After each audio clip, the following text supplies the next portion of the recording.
you doing? I'm Tony. Welcome aboard the Rambles. Today's episode is going to be an ExSTRASaganza. So we're going to take a look at these two coaches, this switcher, and this voltmeter car. I hope you enjoy.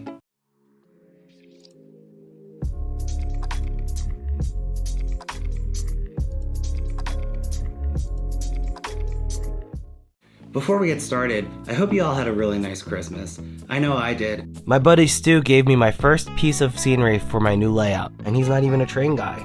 I really love these two observation cars Nicholas Smith's did. The holiday lighting is just super cool. The new switcher from Lionel is a beast. I can't wait to show it to you.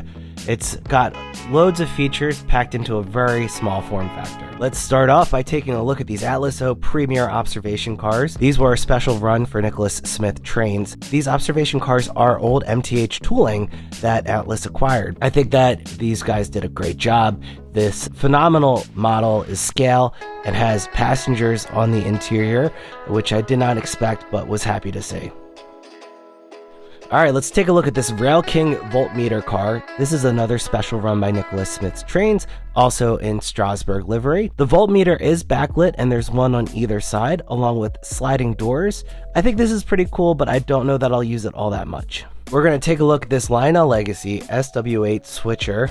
This brand new tooling from the 2021 Lionel Big Book was offered in 8 different road names. Some may wonder why the New York Central and Strasburg models look so similar. This is because Strasburg has a tradition of modeling their paint schemes after that locomotive's railroad of origin, and the switcher used at Strasburg today did in fact come from New York Central. As to be expected, this Lionel Legacy model is loaded with features. It's just over a foot long and can operate on 031 curves, even though it has fixed pilots. You can operate this locomotive with Bluetooth, Legacy control, TMCC, or in conventional. Also, there's electric couplers in the front and rear, a fan-driven smoke unit, and high levels of separately applied metal details. The engineer and conductor figures are included, and they are hand-painted. Alright, that's enough with these unboxings. Let's see how the models look on the track. Okay, but first, let's make the layout look a little bit more like Strasburg.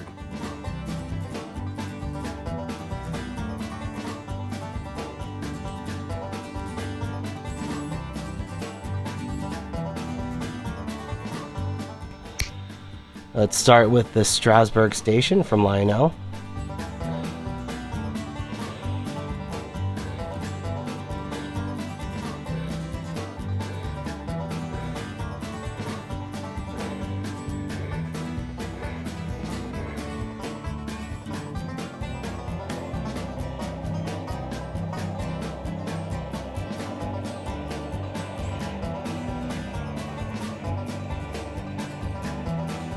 If you've ever ridden the train at Strasburg, you may recognize this interesting structure.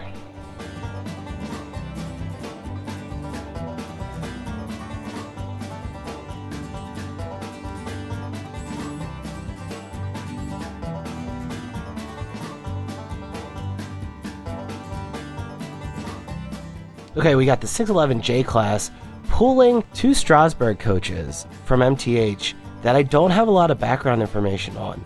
If you know anything about these coaches, please leave a comment down below. I picked these up on eBay a little while back, and I have not seen any information on them since. Following the coaches is, of course, the Philadelphia and Reading observation car in red and green with its stunning Christmas light display. This is not prototypical, however, the observation car itself is, and you can see that coach running on the tracks in Strasburg.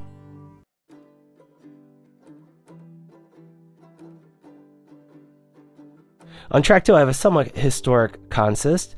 These are the coaches as they were painted in the 80s. Of course, this is another Nicholas Smith special run. These are all sold out, but I think they're really kind of cool looking.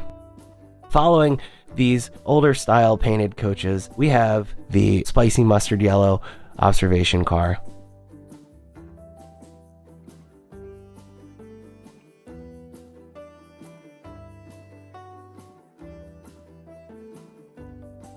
As this observation car slowly rolls by, take a look at the figures on the inside. They offer a whole nother level of realism, and it was not really confirmed whether or not Atlas would be including passenger figures on their MTH acquired tooling. I'm happy to see they've made it. Let's take a closer look at this SW8 switcher. This locomotive has an impeccable paint scheme, which is identical to the locomotive you find out on the tracks in Strasburg today. What I'd like to most call your attention to on this model is the gearing and the drive shafts located underneath the model. It's incredible the amount of engineering that went into this one locomotive, and you can see that with these gears here.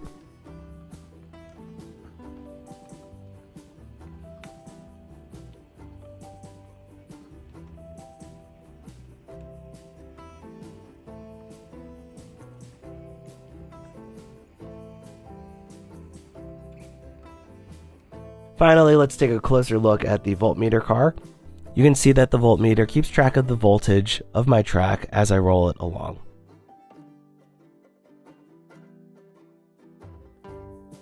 So this is the part of the video where I give my rating on each of these items. Let's start with this RailKing Voltmeter car. This car cost $69.99 from Nicholas Smith Trains in Broomall, Pennsylvania. It's an exclusive item there, and the first metric I'd like to gauge it on is the quality.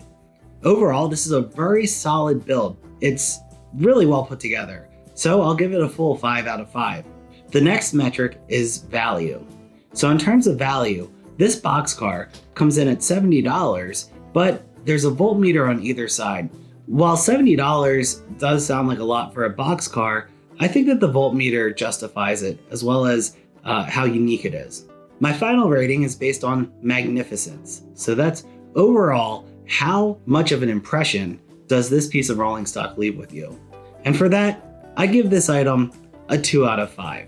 My favorite feature is the paint scheme. I think it's really unique. I don't know that it's based on anything in real life, but I think that the folks at Nicholas Smith's did a really nice job with this paint scheme. If you add that all up together, you get a chugga chugga out of the full Chugga Chugga Choo Choo Rambles rating. Next, we'll take a look at this switcher. The MSRP for this locomotive is $499.99. I purchased it at Henning's Trains for $449.99. This switcher gets a 4 out of 5 quality rating, and that's because there's a very distinct whine that comes off of this locomotive when it runs, and it's a little bit distracting, but overall, everything else I think is really well done. In terms of value, I give this switcher a 3 out of 5. $500 is a lot to pay for this locomotive. Don't get me wrong, it's packed with features like Legacy, a smoke unit, electro couplers in the front and the back, and a really nice set of sounds, but it's a very small engine and only has one motor. Lastly, we'll take a look at the magnificence of this locomotive. So like I said, it's a small engine, and I don't think it brings a whole lot to the layout. I love that it's based on a prototype that they use at Strasburg today. And so for that, I give it a 3 out of 5 magnificence rating. The best feature on this switcher is the fixed pilots. So if you don't know what that is, the trucks operate independently from the pilots up front. That's very rare for O-gauge items, and I'm really glad to see that on this switcher. Those reviews of this switcher make it the lowest rated item at a chugga chug.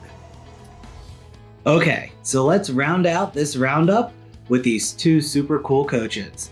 For quality, I give these two observation cars a 4 out of 5. You really can't beat the old MTH tooling, and the fact that there are passenger figures inside really puts it over the top. Gauging the value of these items is kind of tough. $145 is a lot to pay for one car. However, these cars come with lights, and it's also an exclusive run from Nicholas Smith. The final rating, magnificence. These are magnificent. I just think they're so cool looking, riding around the layout, especially around the holidays. So I give them a full 5 out of 5 for magnificence. The best feature has to be the lights. We've looked at some lights on an Atlas boxcar that was former MTH tooling, and I think that it was really neat that they took some Strasburg observation cars and put the lights on them, even if it's not prototypical. So after crunching all the numbers, the results are in, and these coaches get a full Chugga Chugga Chew out of the Chugga Chugga Choo Choo Rambles rating. I hope you enjoyed this episode. I know I did. So please subscribe if you'd like to see more like this.